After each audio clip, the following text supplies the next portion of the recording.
미련해서 행복한 농부라 좀 역설적으로 들리죠? 이게 한 농부의 자서전 제목이래요. 바로 대한민국 유기농의 선구자 이해경님의 이야기인데요.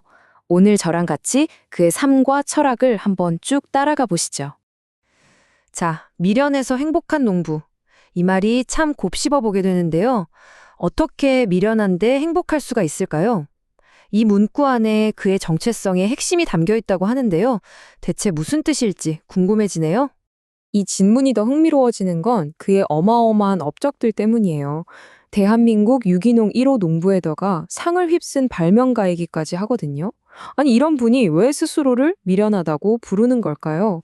바로 이 지점이 오늘 이야기의 가장 중요한 포인트가 될 겁니다. 그의 미련함이 대체 뭔지 알려면 모든 게 시작됐던 그 시절로 한번 돌아가 봐야 합니다. 도대체 그의 생각이 왜 그렇게 급진적이다, 심지어 시대를 거스른다는 소리까지 들었는지 말이죠. 때는 1970년대, 온 나라가 더 많이, 더 빨리를 외치던 녹색혁명 시대였어요. 화학비료 팍팍 뿌리고 농약 치는 게 과학용농이라고 칭송받던 시절이었죠.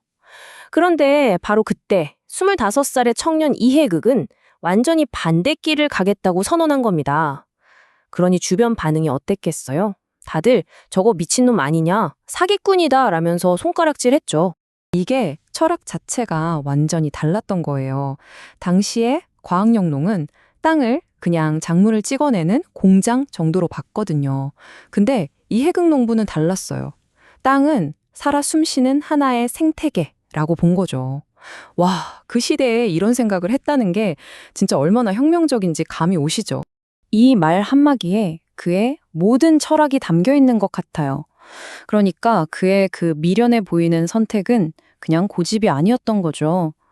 농부로서 생태계를 파괴하는 건 죄를 짓는 일이다. 나는 그렇게 살 수 없다는 아주 깊고 단단한 신념에서 나온 행동이었습니다. 근데 그의 미련한 도전은 여기서 끝이 아니었습니다. 오히려 더 대단한 일을 벌이는데요. 이번엔 모두가 고개를 절레절레 젓던, 절대 불가능하다고 말하던 땅에 뛰어든 겁니다. 그가 도전한 곳, 바로 육병마지기입니다. 이름만 들으면 뭔가 엄청 넓고 비옥한 땅 같잖아요. 근데 실상은 정반대였어요. 수십 년 동안 화학비료로 혹사당해서 흙의 생명력이 완전히 사라진, 그야말로 죽음의 땅, 버려진 황무지였던 거죠. 보통 같으면 여기다 뭘 심어서 빨리 수확하지 생각할 텐데 그는 달랐어요. 그의 목표는 당장 눈앞의 작물이 아니었거든요. 진짜 고수 농부는 작물을 키우는 게 아니라 땅의 힘, 우리가 땅심이라고 부르는 바로 그걸 먼저 길러야 한다. 이런 철학이 있었던 겁니다. 그래서 그가 선택한 방법이 뭐였냐면 3년 동안요, 수확은 하나도 안 하고 그냥 호밀만 계속 심는 거였어요. 그리고 그 호밀을 수확하는 게 아니라 그대로 갈아엎어서 땅의 거름으로 만드는 거죠. 다들 미련하다고 했지만 사실 이게 가장 지혜로운 방법이었어요. 죽은 땅에 생명을 불어넣는 땅 자체에 대한 장기 투자였던 셈입니다. 결과가 어땠을까요? 정말 놀랍게도 아무것도 살 수 없었던 그 죽음의 땅에서 이렇게 건강한 유기농 브로콜리가 쑥쑥 자라나기 시작한 겁니다. 그의 미련해 보였던 철학이 옳았다는 게 바로 이 땅에서 증명된 거죠.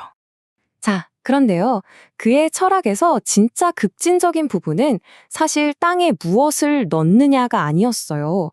오히려 무엇을 빼지 않느냐, 바로 여기에 있었습니다. 보통 농부들한테 잡초는 당연히 뽑아버려야 할 원수 같은 존재잖아요. 근데 그는 잡초를 적으로 보지 않았어요. 오히려 지구의 살갗이라고 불렀습니다.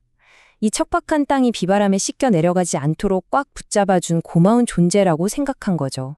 심지어 이건 정말 대단한데 잡초의 공을 기리기 위해서 잡초 공적비까지 세웠습니다. 세상에 잡초를 위한 기념비라니, 자연을 파트너로 생각하는 그의 마음이 어느 정도였는지 진짜 확실하게 보여주는 대목이죠. 이런 그의 미련함이 단순히 이상적인 생각에만 그쳤던 건 아니에요. 아주 현실적인 문제 해결로 이어졌거든요. 필요는 발명의 어머니라고 하죠. 농부가 이번엔 발명가로 변신합니다. 그때 비닐하우스에서 일하던 농부들이 감전사고로 목숨을 잃는 일이 정말 많았어요. 습한 환경에서 고압전기를 쓰니까 너무 위험했던 거죠. 이 문제를 해결하려고 그가 직접 나섰습니다. 위험한 고압교류 대신 안전한 저전압 직류를 쓰는 자동 개폐기를 세계 최초로 발명해낸 거예요. 이 발명품 하나가 전 세계 농가의 안전을 지키고 힘든 노동을 덜어주게 된 겁니다. 자, 이렇게 그의 활동은 단순히 자기 농장을 가꾸는 걸 넘어서요, 훨씬 더 큰 어떤 소명의식으로까지 확장됩니다. 그에게 농사란 그냥 먹고 살기 위한 일이 아니었어요. 국민들에게 안전한 먹거리를 생산해서 주는 것. 그게 바로 국민의 건강을 지키는 일이고 농부가 할 수 있는 최고의 애국이다. 이렇게 믿었던 거죠. 그리고 이런 강한 사명감은요, 결국 세계에서 가장 넘기 힘든 선, 바로 그 국경을 넘게 만듭니다. 1999년부터 남북 공동 영농 사업의 유일한 농업 기술자로 참여하게 돼요. 무려 10년이 넘는 시간 동안 600일 이상을 북한에 머물면서 북한 농민들에게 자신의 유기농 기술을 아낌없이 나눠줬습니다. 그의 최종 꿈은 비무장지대의 남북이 함께하는 유기농 농장을 만드는 거라고 해요. 흙을 통해 평화의 씨앗을 심으려 했던 거죠. 자, 그럼 이제 맨 처음으로 돌아가 볼까요? 도대체 이 미련한 농부의 행복은 어디서 오는 걸까요?